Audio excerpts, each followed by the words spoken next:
You're listening to Myers-Briggs Question Corner with Edythe Richards.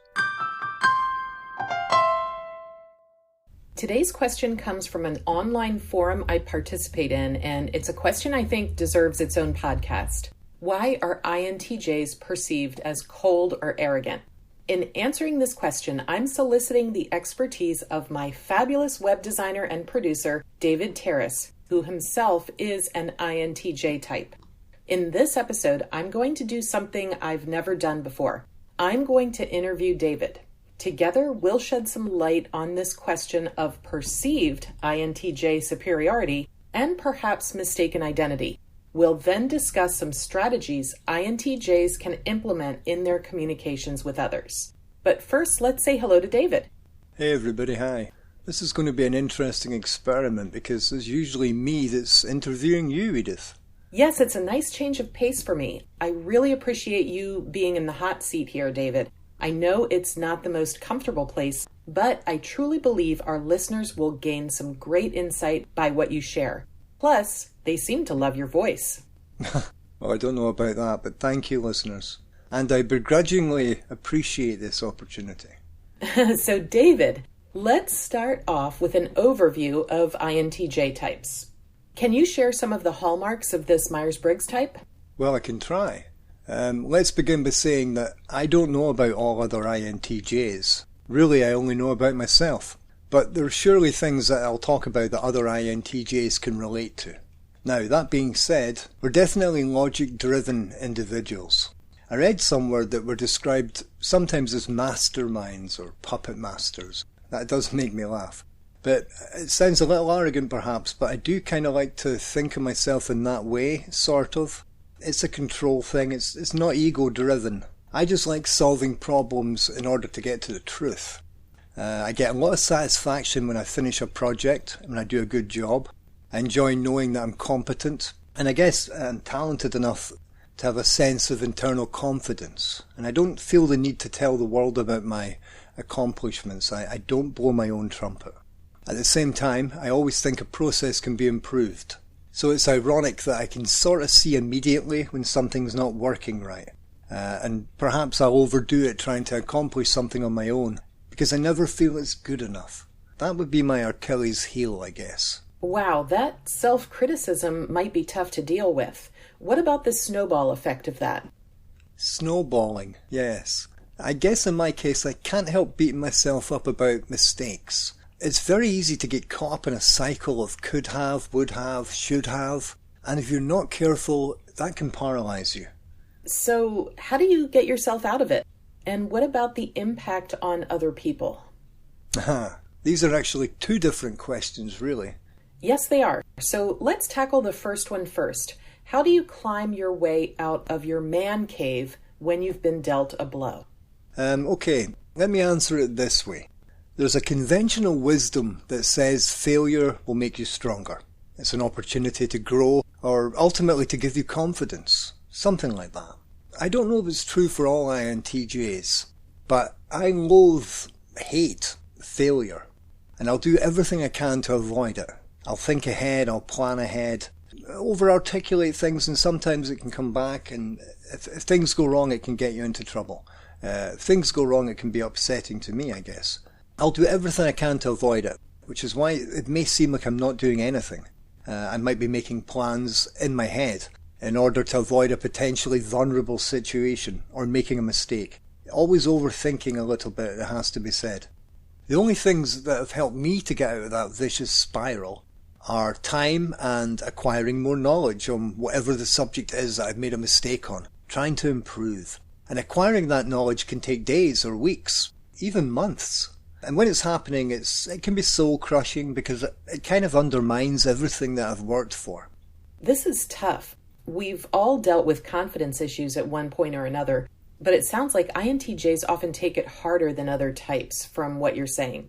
And I can't help but see the irony in this. As to the outside world, INTJs are often accused of being mean or arrogant. Exactly. And that brings up the other question you asked. What's the effect on other people when I'm in my head or man cave, whatever, beating myself up for a mistake I've made? or a perceived mistake? Yeah, actually, perceived mistake. You're absolutely right, Edith. This is a sort of revelation I've had as a result of learning more about the Myers-Briggs type. I have to tell you, it shocked me because my mistakes don't usually register on anybody else's radar. So I'm beating myself up over nothing, or so they would say. Now, to me, it's not nothing. But if so many other people whose opinions I really value and trust, if they're telling me it's not a big deal, shouldn't I pay attention to that? Well, when we pay attention to the feedback we get, positive and negative, it can help us to adapt and respond so we make the best decisions. Well, that's the thing. We INTJs don't always make the best decisions, despite our allegedly superior knowledge. One reason for that maybe is how we come across to other people. Like you said, we can be perceived as being arrogant. From knowing you all these years, David, I can confidently state that you are anything but arrogant.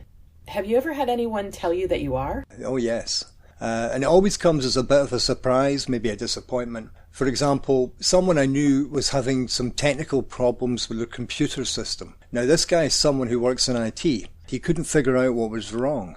I knew exactly what was happening, and I told him. Well, apparently that was the wrong thing to do, because he thought I was calling him out. He saw it as a competition, I don't know, but we got into this argument and ended up not speaking for a long time. Very disappointing.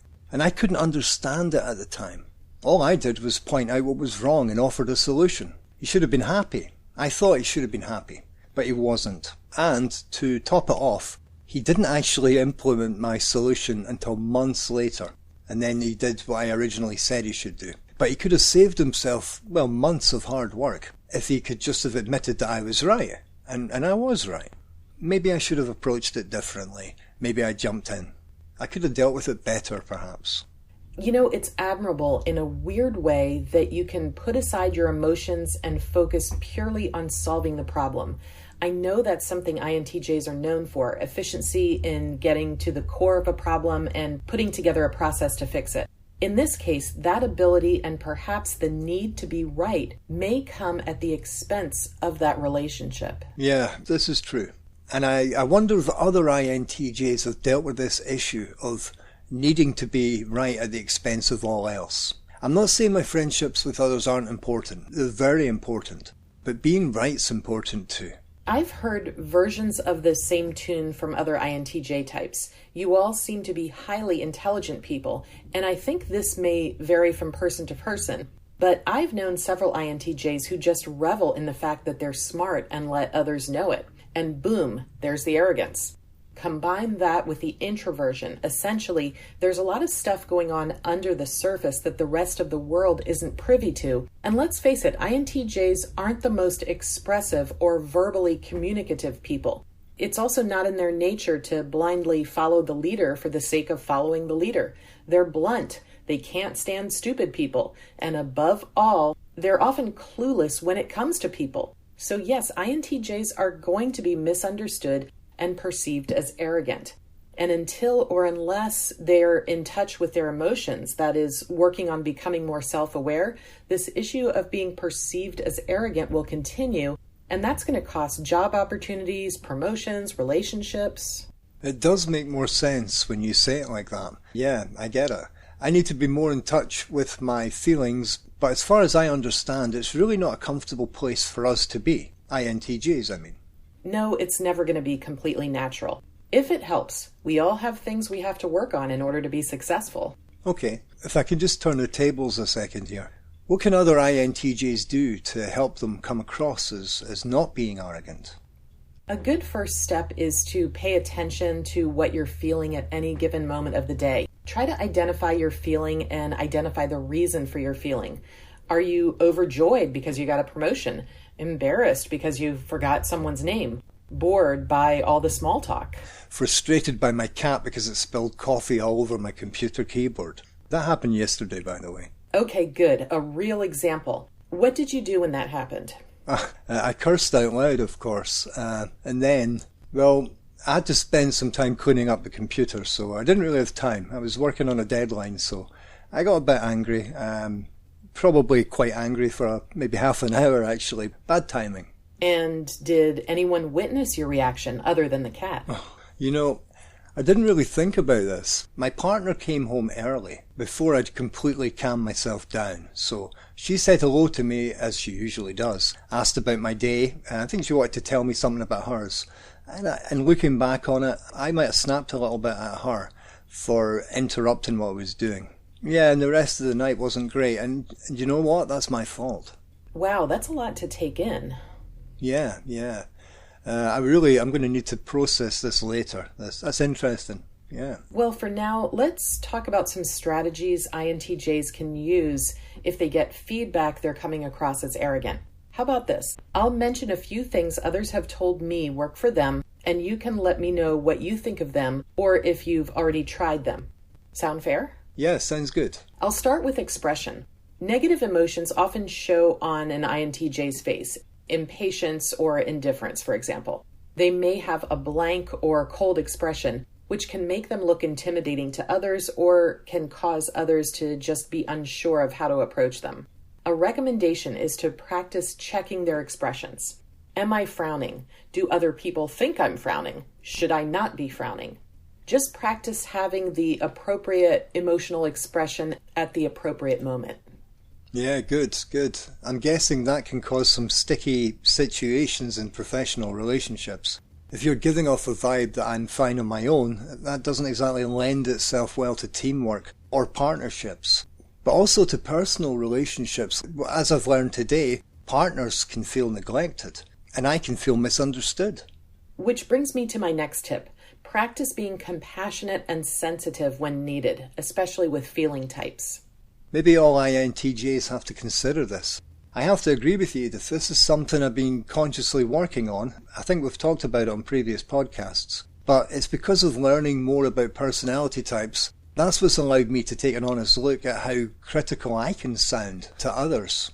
I've been tempering that with, like you taught me, a sandwich approach. That is, sandwich the bad between two good pieces of news. And it's easier for some people to hear it that way. That works well. Yes, that softer approach is often very much appreciated by feeling types. One more tip. Show interest in other people. Yes, those feelings or those people may be illogical, but this is where I think an INTJ type like you will excel, David. Try to play detective. What's driving the other person? What are they upset about? What are they thrilled for? Try to mirror what the other person is saying and then repeat it back to them, but use your own words.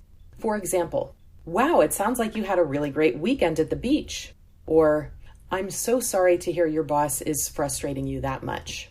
The other person will feel that you care about them, and that engenders better understanding and more fulfilling relationships. And if you really can't talk to the person at that moment, just say, hey, I'd really like to hear how your pet pig is doing, but I need to take this phone call. Can we talk at lunch?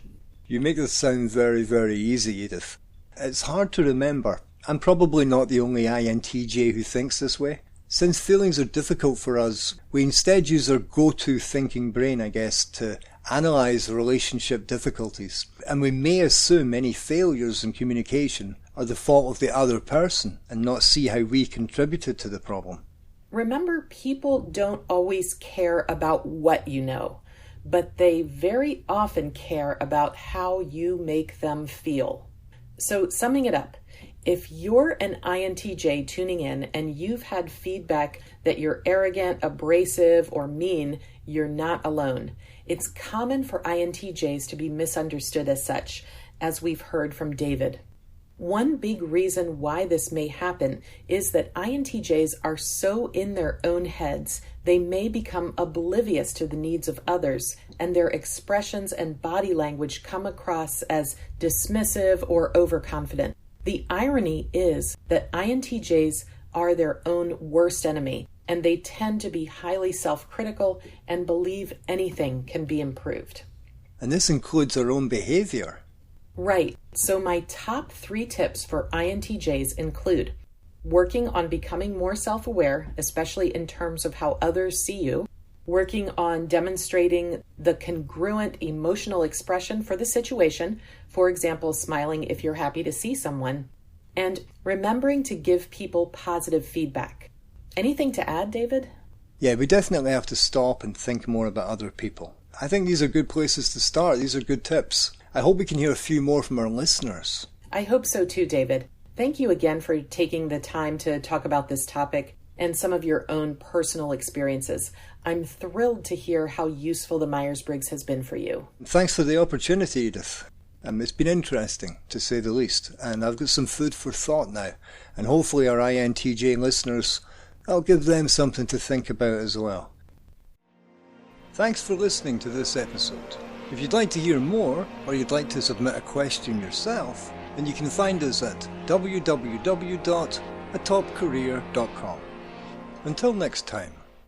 MBTI and Myers-Briggs are registered trademarks of the MBTI Trust.